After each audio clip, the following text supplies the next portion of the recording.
के बता, क्या निकला राख में से? बॉस, राख में से बड़ी जबरदस्त बात निकली है। हालांकि इस राख ने मुझे कम परेशान नहीं किया, लेकिन मैंने भी इसका मुंह खुलवा ही लिया, है ना? तो फिर बता दे यार। बताता हूं। तारिका। हाँ सर, हमने इस राख का स्पेक्ट्रोस्कोपी टेस्ट किया। फिर रिपोर्ट से बात साबित हो गई है बॉस कि जयंतीलाल की मौत नेचुरल नहीं है। जयंतीलाल को मारा ही गया। क्या कहा तुमने? जयंतीलाल की मौत नेचुरल डेथ नहीं थी? नहीं। कैसे सारंगे? कैसे मारा? लार्सनिक से। लार्सनिक? जयंतीलाल की राख में हमें लार्सनिक मिला है बॉस। राख में से लार्सेनिक? सर, कुछ केमिकल्स और हेवी मेटल्स, धातु ऐसे होते हैं जो जलने पर भी नहीं खत्म होते। लार्सेनिक उनमें से एक है, इसलिए लाश के पूरी तरह जल जाने के बावजूद उसमें मौजूद लार्सेनिक जलाने और राख में ऐसे ही रहा। लेकिन एक बात समझ में नहीं आ रही है सारंगे, कि अगर जयंतीलाल की मौत लार्सनिक की वजह से हुई है तो फिर उसके फैमिली डॉक्टर सूरज को ये पता कैसे नहीं चला? पता कैसे नहीं चला? उसने नेचुरल डेथ का सर्टिफिकेट इश्यू किया ही कैसे और क्यों? बॉस, अगर लार्सनिक जैसा जहरीला केमिकल इंसान के शरीर में एक साथ बहुत ज्यादा मात्रा में पहुंचा दिया जाए तो इंसान की तुरंत मौत हो जाती है। लेकिन अगर यही जहर धीरे धीरे थोड़ी थोड़ी मात्रा में उसके शरीर में पहुंचाया जाए तो उसकी मौत एक साथ एकदम नहीं होती है। पहले उसकी याददाश्त जाती है, फिर उसे अजीब अजीब से सपने आने लगते हैं, उसे हेलुसिनेशन होने लगता है, भ्रम होने लगता है, फिर पागलपन के दौरे पड़ते हैं। और जयंतीलाल के साथ ये सब कुछ हो रहा था।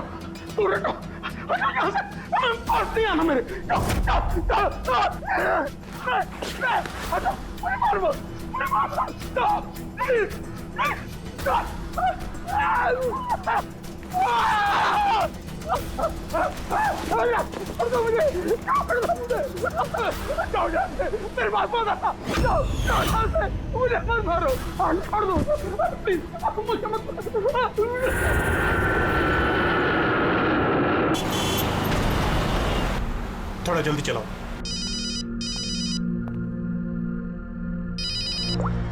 हेलो, इसवी प्रद्युमन? सर, एक खून हुआ है। खून हुआ? कौन बोल रहा है? शहर के मशहूर बिजनेसमैन जयंतीलाल जी का खून। जयंतीलाल जी का खून हुआ है? कौन बोल रहा है ये? देखिए सर, मैं कौन बोल रहा हूँ ये इंपॉर्टेंट नहीं है। इंपॉर्टेंट ये है कि सेठ जी का खून हुआ है और उनके घर वाले उनकी बॉडी को अंतिम संस्कार के लिए लेकर जा रहे हैं। देखिए सर, अगर बॉडी जल गई तो खूनी कभी नहीं पकड़ा जाएगा। अब देरी मत कीजिए प्लीज, जल्द से जल्द जाकर बॉडी जलाने से रोकिए। हेलो, आप कहां से बोल रहे हैं? कौन है आप? हेलो? Damn it.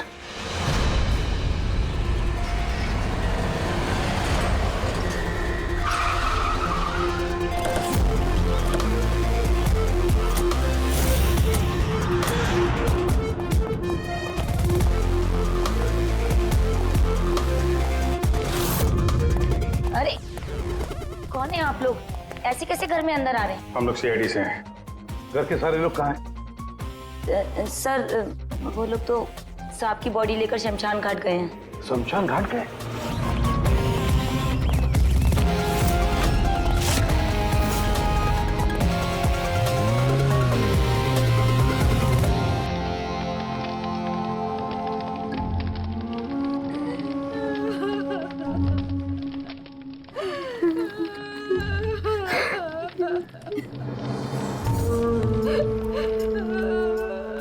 क्या बताऊं मैं, यकीन नहीं हो रहा कि जयंती भाई अब हमारे बीच नहीं है।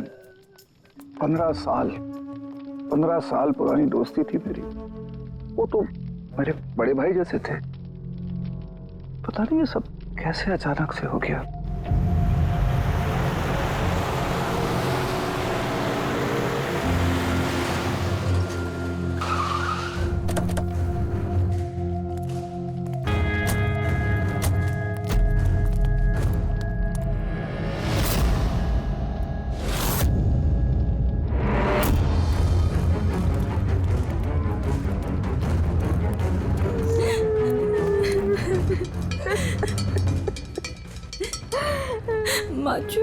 एक्सक्यूज मी,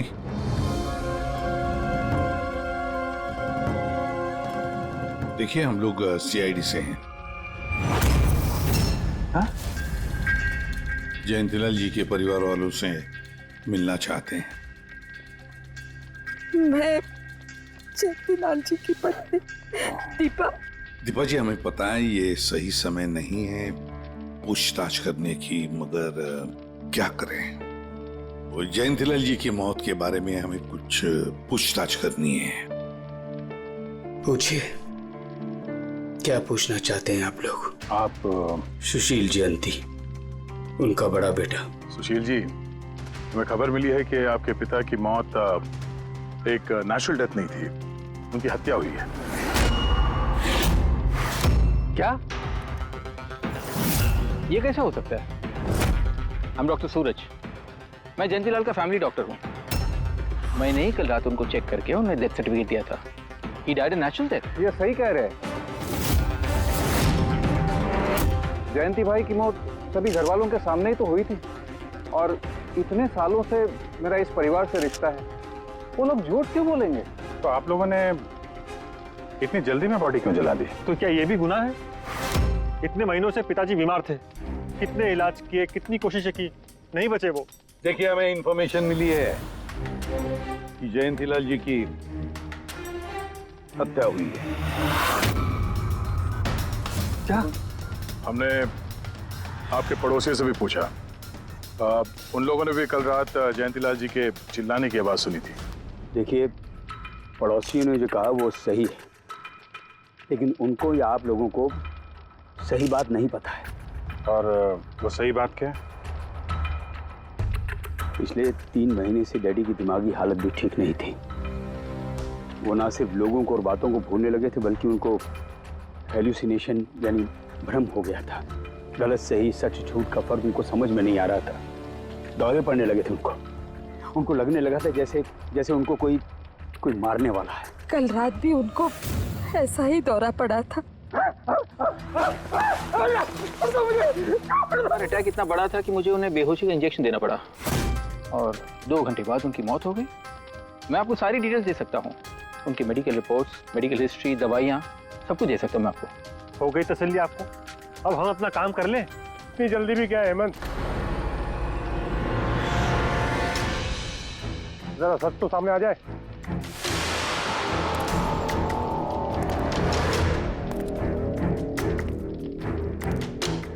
आप सब, मेरा नाम मोहन है, मैं जयंतीलाल जी का वकील।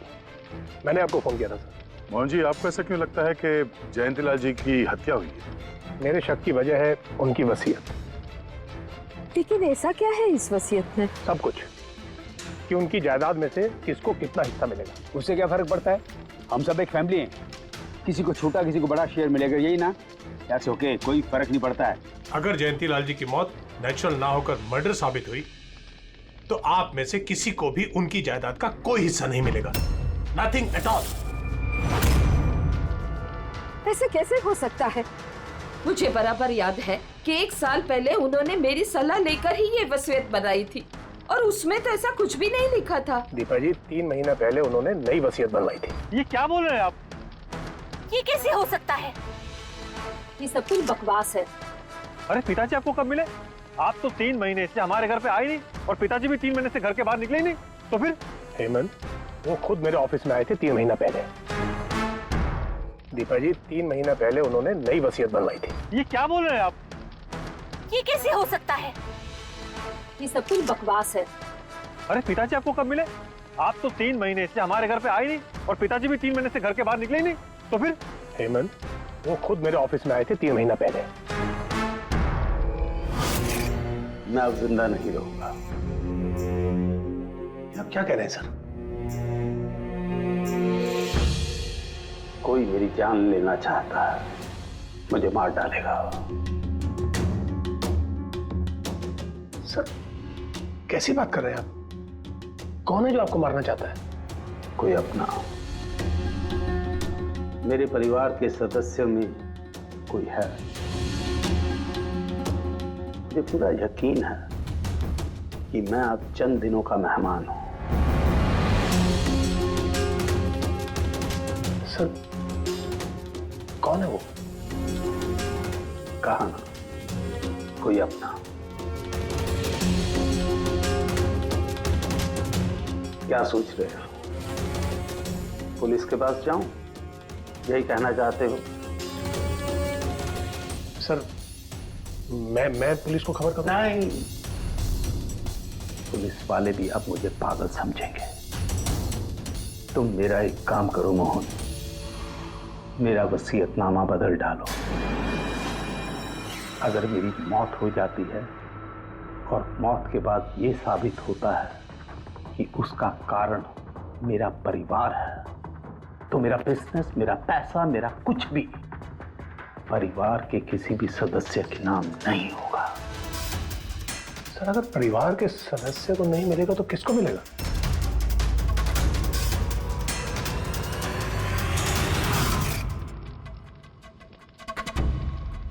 हमें नहीं तो किसे मोहन? जायदाद किसको मिलेगी? और सीआईडी को।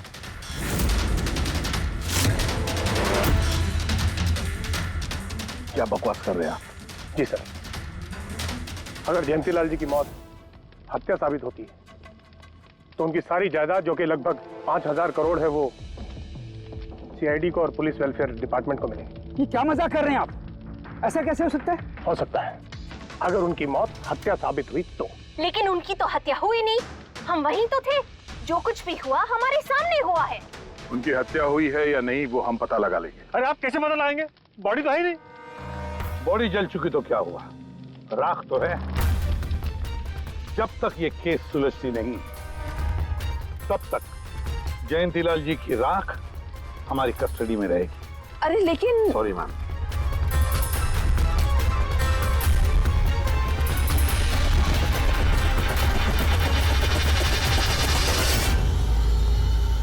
मोहन जी, सर जरा बताइए, क्या जयंतीलाल जी ने खुद आपसे कहा था कि उनके परिवार वालों में से कोई है जो उनकी जान लेना चाहता है? जी सर। क्यों? सर वजह तो पता नहीं, लेकिन उनको लगता था कि उनके घर वाले पैसों के लिए उनकी जान लेना चाहते हैं सर। बेटों से वो खुश भी नहीं थे। वो चाहते थे कि हेमंत और सुशील उनके साथ बिजनेस में हाथ बटाएं, उनके साथ बिजनेस करें, लेकिन ऐसा हुआ नहीं सर। ऐसा क्या हुआ? सर दोनों ने अपना अलग अलग बिजनेस शुरू किया, लेकिन उसे भी चला नहीं पाए। और हेमंत सर, वो तो एक नंबर का अय्याश निकला। उसने सेठ जी के सारे पैसे उड़ा दिए। सर बाप बेटे में हमेशा खटर पटर चलती रहती थी, कभी बनी नहीं बाप बेटे में।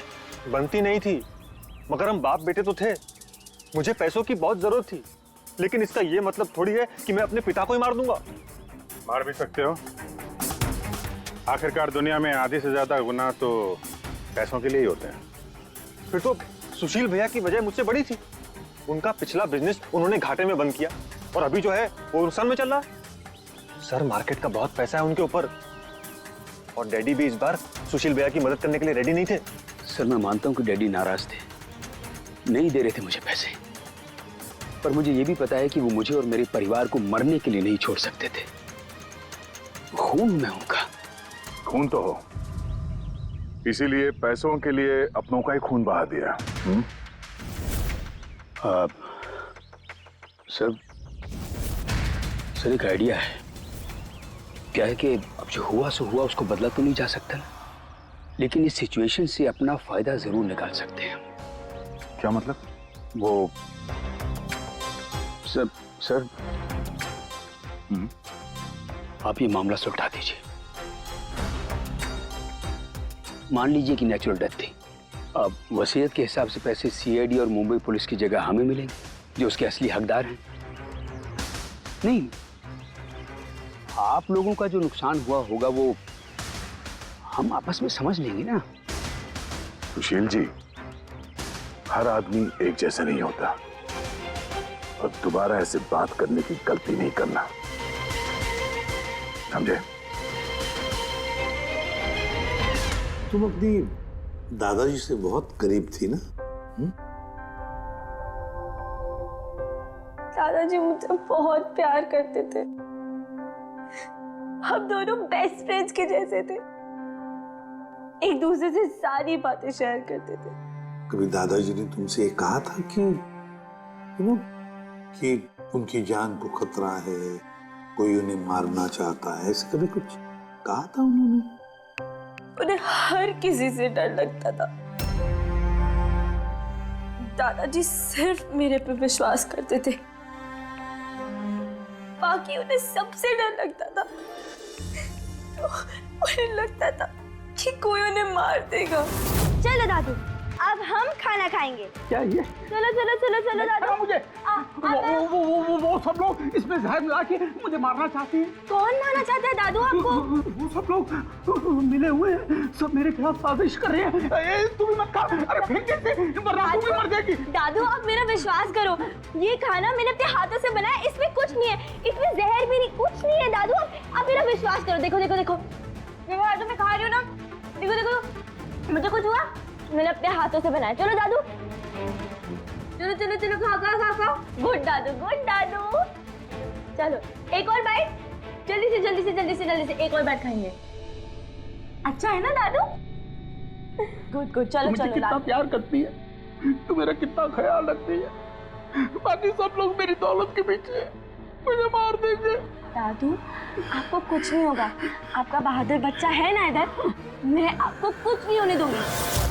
देखो, अब तुम घर जाओ, जाओ, और देखो किसी भी चीज की जरूरत पड़े तो मुझे फोन करना, ठीक है?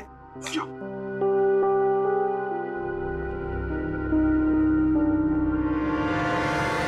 हाँ सारुण के, बता क्या निकला राख में से? बॉस, राख में से बड़ी जबरदस्त बात निकली है। हालांकि इस राख ने मुझे कम परेशान नहीं किया, लेकिन मैंने भी इसका मुंह खुलवा ही लिया, है ना? तो फिर बता दे यार। बताता हूं। तारिका। हाँ सर, हमने इस राख का स्पेक्ट्रोस्कोपी टेस्ट किया। फिर रिपोर्ट से बात साबित हो गई है बॉस कि जयंतीलाल की मौत नेचुरल नहीं है, जयंतीलाल को मारा ही गया। क्या कहा तुमने? जयंतीलाल की मौत नेचुरल डेथ नहीं थी? नहीं। कैसे सारुण के, कैसे मारा? लार्सनिक से। लार्सनिक? जयंतीलाल की राख में हमें लार्सनिक मिला है बॉस। राख में से लार्सेनिक? सर कुछ केमिकल्स और हेवी मेटल्स, धातु ऐसे होते हैं जो जलने पर भी नहीं खत्म होते। लार्सेनिक उनमें से एक है, इसलिए लाश के पूरी तरह जल जाने के बावजूद उसमें मौजूद लार्सेनिक जलाने और राख में ऐसे ही रहा।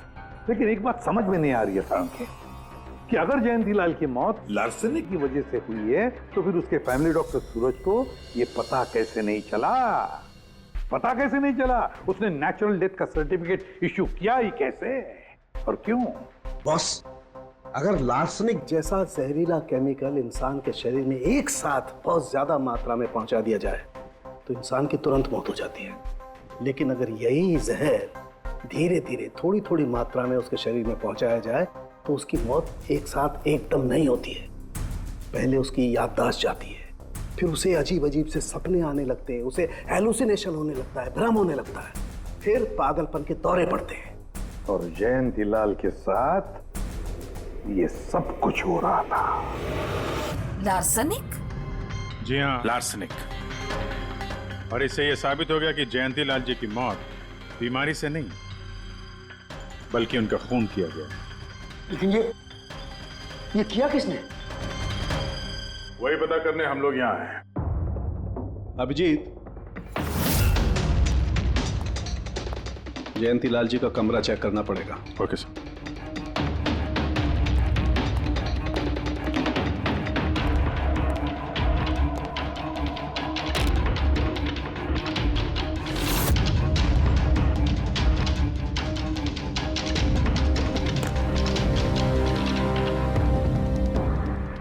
हम पे शक कर रहे हैं? आपने ऐसे सोच भी कैसे लिया कि हम लोगों में से कोई ऐसी घिनौनी हरकत कर सकता है? ऐसा कुछ नहीं है माँ, ये सब इनकी चाल है। डैडी की प्रॉपर्टी इन्हें मिल जाए इसके लिए मनगढ़ंत कहानी बना रहे हैं ये लोग। बकवास मत करिए सुशील जी, दोबारा ऐसा बोला ना अंदर डाल दूंगा।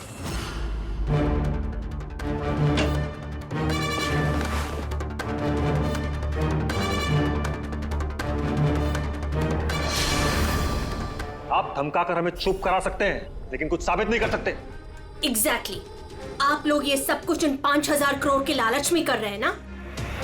बोल चुके आप लोग, अब बस सीआईडी को अपना काम करने दीजिए। क्या मजाक नहीं चल रहा है? एक आदमी का खून हुआ है, खून। आप सबकी भलाई इसी में है कि हमारे साथ कोऑपरेट करें। अच्छा, अब सीआईडी धमकाने भी लगी है। ये धमकी नहीं है, ये आशी आशीष आशी बेटा, आशी क्या हो गया? आशी बेटा, आशी बेटा उठो। आशी आंखें खोलो, क्या हो गया तुम्हें? आशी आशी बेटा क्या हो गया? अरे जरा देखो इसे भी, क्या हो गया मेरी बच्ची को? आशी क्या हुआ? आंखें खोलो, हो गया। आशी बेटा, आशी बेटा, आशी। आशी।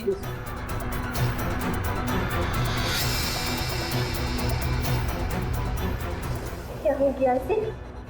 आशी इसे हॉस्पिटल ले जाना पड़ेगा फौरन। हाँ पंकज, क्या? माय गॉड, ये अच्छा ठीक है। क्या हुआ? ये डॉक्टर सूरज ने आशी के कुछ टेस्ट किए थे, पता चला कि उसके खून में भी लार्सेनिक है। लेकिन सर, लार्सेनिक आशी के खून में पहुंचा कैसे होगा? सर ऐसी कोई कॉमन चीज जो जयंती लाल जी और आशी दोनों के कांटेक्ट में आई हो? खाना। अब आशी ने बताया था ना कि कुछ दिनों से जयंती लाल जी का खाना वो खुद टेस्ट कर रही थी। नहीं बस खाना नहीं, ये कुछ और है। ये सालों के साथ ये आपको कैसे पता चला? बताता हूं, बस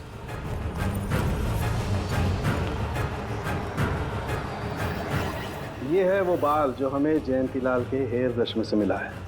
अब लार्सेनिक तो अधिकतर नाखूनों में और बालों में ही जमा होता है। तो जब हमने इस बाल के छोटे छोटे टुकड़े करके एनालिसिस किया तो रिजल्ट आया ये। और सर हमने इन टुकड़ों का एटॉमिक अब्जॉर्प्शन टेस्ट किया तो पता चला कि दूसरे केमिकल्स के साथ साथ इसमें लार्सेनिक भी है। अब क्योंकि बाल धीरे धीरे बढ़ते हैं इसलिए हमने इस रिजल्ट को कैलेंडर के साथ टैली किया। बॉस, तब हमें पता चला कि जयंतीलाल को ये लार्सेनिक 8 से 10 दिन के गैप में दिया जा रहा। और 8-10 दिन के गैप में? इसका मतलब जो भी है, जयंतीलाल को हर 8-10 दिन के इंटरवल पर लार्सेनिक दे रहा था, धीरे धीरे मार रहा था। और इसकी शुरुआत हुई बॉस 3 महीने पहले। 3 महीने पहले? सर हाँ, फिर तो खूनी जयंतीलाल जी के घर वालों में से कोई नहीं होगा। परिवार वाले 8-10 दिन तक इंतजार क्यों करेंगे? एक ही बार में मार देंगे। फ्रेडी, परिवार वाला भी तो जयंतीलाल को धीरे धीरे मार सकता है ताकि किसी को उस पर शक ना हो। सर पिछले 3 महीने से कुछ मसाज करने वाले आ रहे थे, मैंने बताया तो था आपको।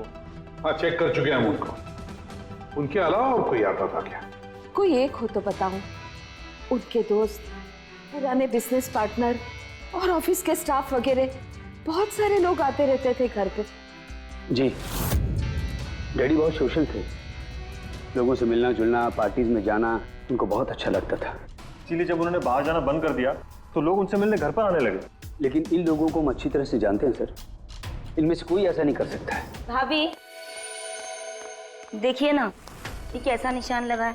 4 बार धोया, 4 बार छुटाया, फिर भी नहीं हट रहा। अरे ठीक से धो ले, साफ हो जाएगा। अरे भाभी कितनी बार रगड़ा, नहीं जा रहा। और जाएगा भी नहीं, क्योंकि ये दाग खून का है। खून? जी हाँ। सुनिए, आपके कुर्ते पे ये खून का दाग कहाँ से आया? आपको कहीं चोट लगी है क्या? क्या हुआ आपको? मुझे नहीं पता। अरे मुझे मेरे कुर्ते पर कहाँ से आया? मैं खुद हैरान हुआ था कल जब मैंने इसे देखा। तो कल लगी आपको ये चोट? नहीं, मुझे कोई चोट नहीं लगी। हाँ, जब मैं कल लोगों से मिल रहा था तब ये खून का दाग लगा मुझे।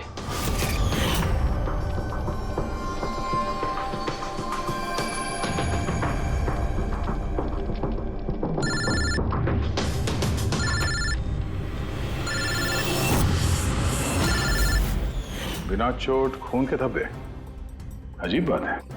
वही तो। और कुछ हुआ था कल? कोई खास बात?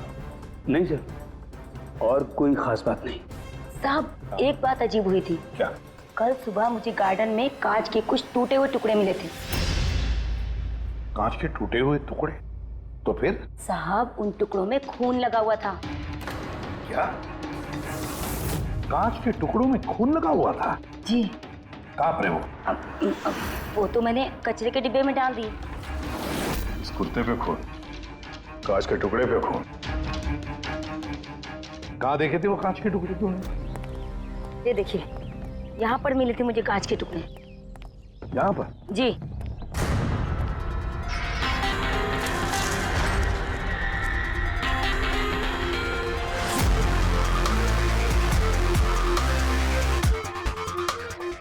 टूटा हुआ बल्ब है सर।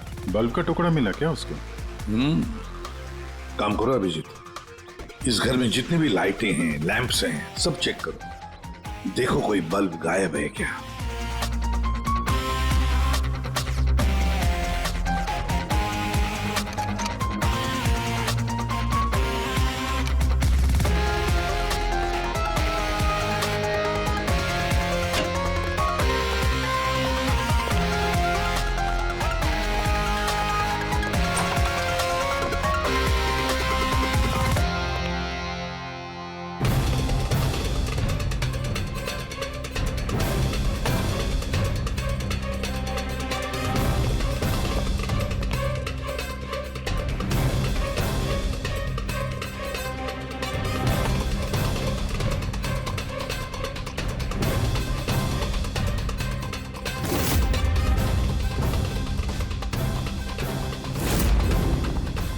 सर सब जगह देख लिया, कांच का टूटा हुआ सामान कहीं पे भी नहीं है।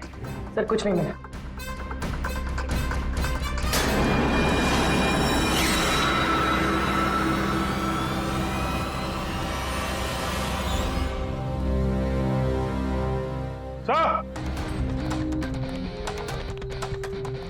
अभिजीत ये सही, ये देखिए, यहाँ का बल्ब गायब है।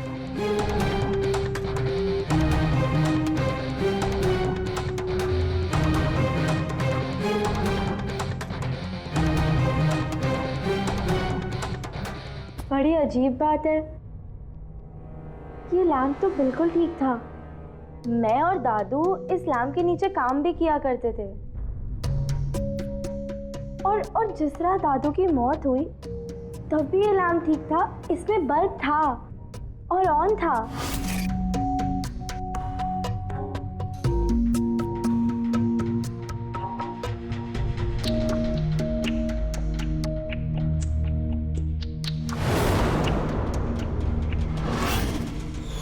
तो फिर इस लैंप से बल्ब अचानक गायब कैसे हो गया?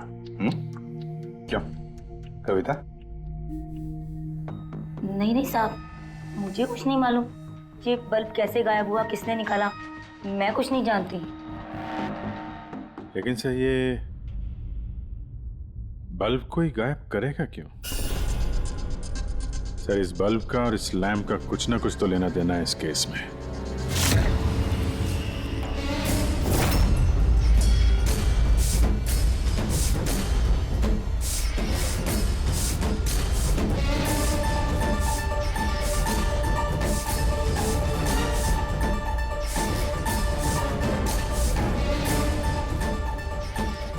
बॉस, ये धब्बे देख रहे हो? ये धब्बे लार्सनिक के हैं। लेकिन ये लार्सनिक के धब्बे पूरे लैंप पर कैसे? बॉस, हुआ ये होगा, खूनी जयंतीलाल जी के घर पे आता होगा हर 8 या 10 दिन में। नमस्ते साहब। साहब ऊपर है अपने कमरे में।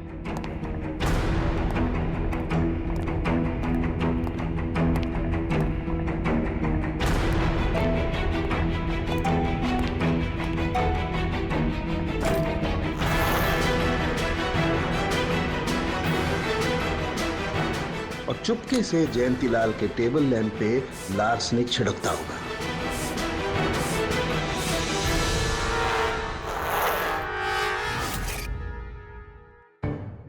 शायद जयंतीलाल जी हमेशा इस टेबल पर बैठ करके काम किया करते थे।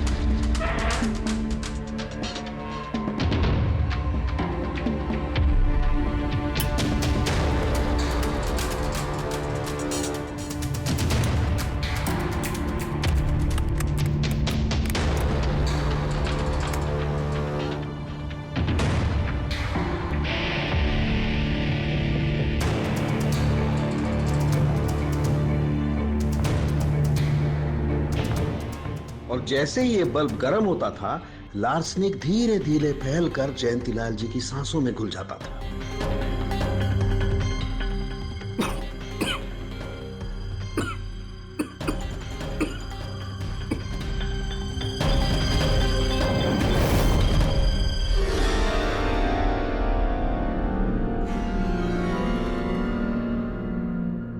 सालों के साथ आशी को लार्सेनिक का इतना असर क्यों नहीं हुआ? उसे लार्सनिक का इतना असर इसलिए नहीं हुआ फ्रेडी, क्योंकि वो यहाँ हमेशा नहीं रहती थी। कभी कभी आती थी अपने दादाजी के पास। यार ये जो भी कोई है, इस जयंतीलाल के और घर वालों के करीब का ही कोई है, इसलिए वो जयंतीलाल की मौत के वक्त यहाँ मौजूद था और मौत होने के बाद में सबूत मिटाने के लिए उसने उस लैंप में से वो बल्ब निकालकर अपने जेब में रख दिया होगा और फिर सभी घर वालों से मिलते वक्त सुशील जी को भी अपने गले लगा लिया। जैसे सुशील को उसने गले लगा लिया, उसके जेब में जो उसने बल्ब छुपा के रखा होगा वो फूट गया, जिसकी वजह से उसके कमर में जख्म भी हुई और उस जख्म से जो लहू निकला, जो खून निकला, वो सुशील के कपड़ों पर आया। मतलब सर, खूनी घर वालों में से कोई होगा? नहीं फ्रेडी, घर वाला तो नहीं लगता, और घर वाला होता तो बल्ब जेब में रख के थोड़ी ना घूमता।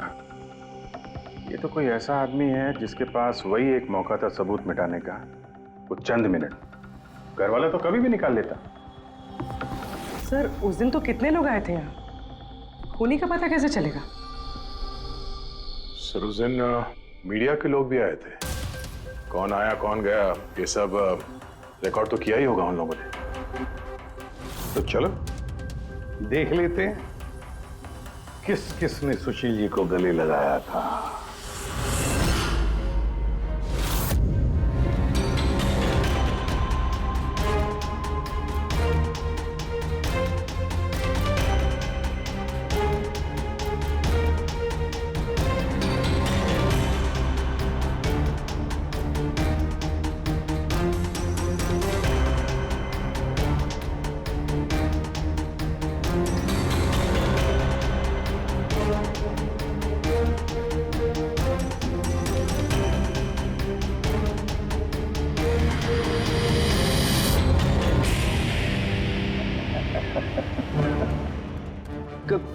क्या हुआ सर? खूनी का पता चल गया? हाँ फ्रेडी, खूनी मिल गया। कौन है? फ्रेडी, इस आदमी की पूरी कुंडली निकालो, पता लगाओ पिछले 3 महीनों में ये कहां कहां गया था, किस किस से मिला था, क्या क्या किया है इसने, सब कुछ।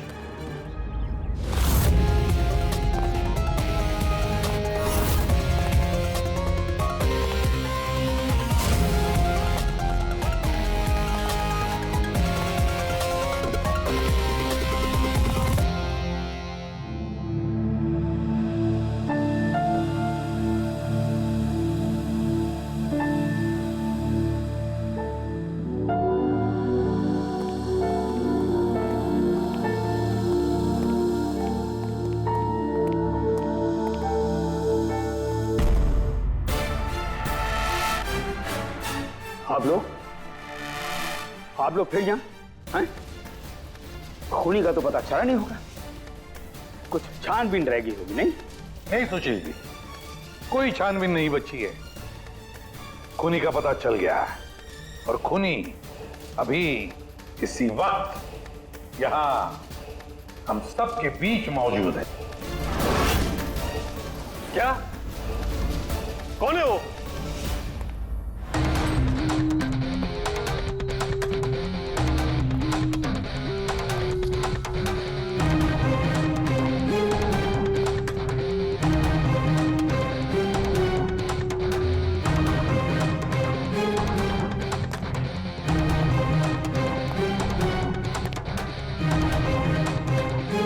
अरविंद जी,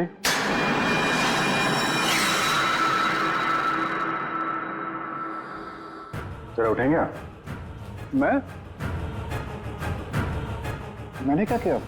अरविंद जी, आपने क्या किया इसका तो पता हमने लगा ही लिया। बस अब आपके कारनामे हम आप ही के मुंह से सुनना चाहते हैं। क्या बकवास है ये? आप मुझ पर इल्जाम लगा रहे हैं। आपको क्या लगता है कि मैंने जयंती को मारा? अभिजीत,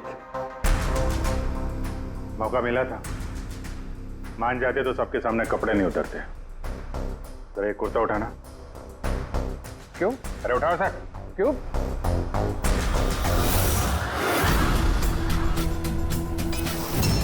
क्या है ये? निशान कैसा है?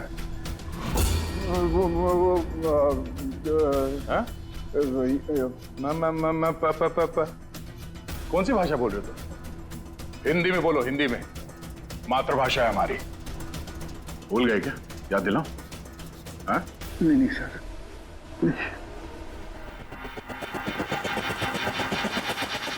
बताता हूँ। नफरत करता था मैं जयंती से। 5 साल पहले हमने एक बिजनेस शुरू किया था। आज ये इतना बड़ा 5000 करोड़ का एम्पायर है ना, वो मेरे मेहनत की कमाई थी। मैंने अपनी जिंदगी की सारी जमा पूंजी इस बिजनेस पे लगाई थी, पर जयंती की नीयत में खोट थी। उसने मुझे धोखा दिया, मुझे मेरी कंपनी से निकाल दिया। तब मैंने सोचा कि जब मौका मिलेगा तो मैं इसका हिसाब चुकता करूंगा। और वो मौका तुम्हें मिला 3 महीने पहले एडवोकेट मोहन के ऑफिस में, जहां पर जयंतीलाल जी भी आए थे और तुमने चुपके से उन दोनों की बातें सुन ली थी। अगर मेरी मौत हो जाती है और मौत के बाद ये साबित होता है कि मेरी किसी ने हत्या की है, तो मेरा बिजनेस, मेरा पैसा, कुछ भी मेरे परिवार के किसी भी सदस्य को नहीं मिलेगा। सर, अगर परिवार के सदस्य को नहीं मिलेगा तो किसको मिलेगा? सीआईडी को, जो मेरा मर्डर इन्वेस्टिगेट करेगा। मुझे लगा अच्छा मौका है। जयंतीलाल को मारूंगा मैं और शक जाएगा उसके परिवार पर। और इसीलिए तुमने जयंतीलाल की तरफ दोस्ती का हाथ बढ़ाया, एक नया प्रपोजल लेकर। क्यों? मेरे दिमाग में एक आइडिया था जिसके लिए मेरा उसके घर बार बार जाना जरूरी था।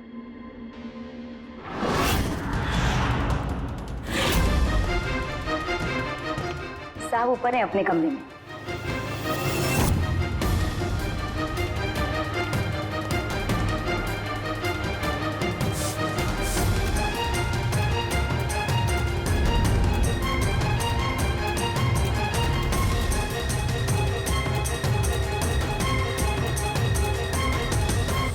लेकिन एसीपी साहब, आपको इन पे शक कब हुआ?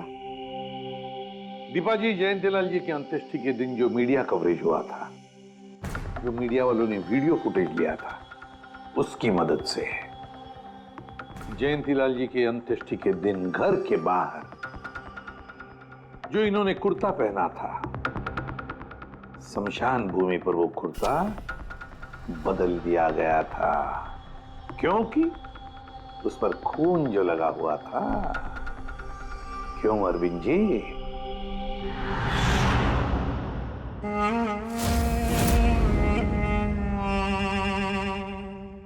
अरविंद जी, बदले की आग में तुमने जयंतीलाल का खून कर दिया। क्या मिला तुम्हें? कैसा सुख मिला? गलत किया तुमने, गलत किया। Ready?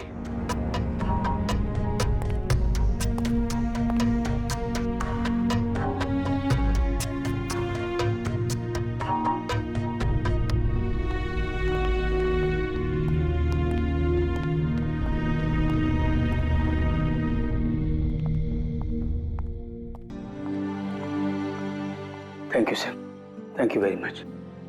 And we are sorry, हम लोगों ने आपको काफी बुरा भला कहा। नहीं, दरअसल हमें लगा कि पैसों के चक्कर में आप हम परिवार वालों को इस केस में कल्प्रिट बनाने की कोशिश कर रहे हैं। नहीं, कोई बात नहीं। एसीपी साहब, मैं मेरे पति की अंतिम इच्छा पूरी करना चाहती हूँ। सीआईडी और पुलिस वेलफेयर फंड में मैं डेफिनेटली डोनेट करूंगी। Thank you very much. Thank you. Thank you so much sir कि आपने मेरे दादू को इंसाफ दिलाया। God bless you.